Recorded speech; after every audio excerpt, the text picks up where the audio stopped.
E commerce website साथ छेतरपिंडीनो पर्दाफाश करवामां आव्यो।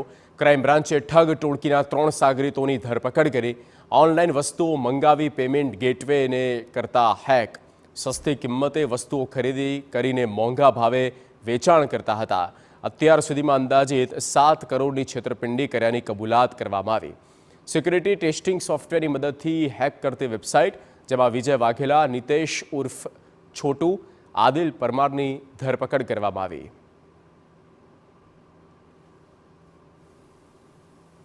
ई कॉमर्सनी वेबसाइट्स होय खरीद करवा माटे ए लोको त्यांथी पेमेंट ज्यारे थती होय त्यारे सोर्स कोड में चेड़ा करी एमना जे वल्नरेबिलिटीनो दुरुपयोग करी ए ई कॉमर्स वेबसाइट्स एम पेमेंट गेटवेज में जे पेमेंट खरेखर जे प्रमाणनी आपवू जोईए एमना करता 1 रुपया की 2 रुपयानी पेमेंट करी ए छेतरपिंडी करेल छे। अने आरोपीओनी कबूलात दरमियान एवं खबर पड़ेल छे कि ए रीतने एमने कुल अत्यार सुधी 7 करोड़थी उपरनी चीज वस्तुओं जुदा जुदा ई कॉमर्स वेबसाइट्स, ज्वेलरी स्टोर्स वगैरह मांथी मंगाववामां आवेल छे।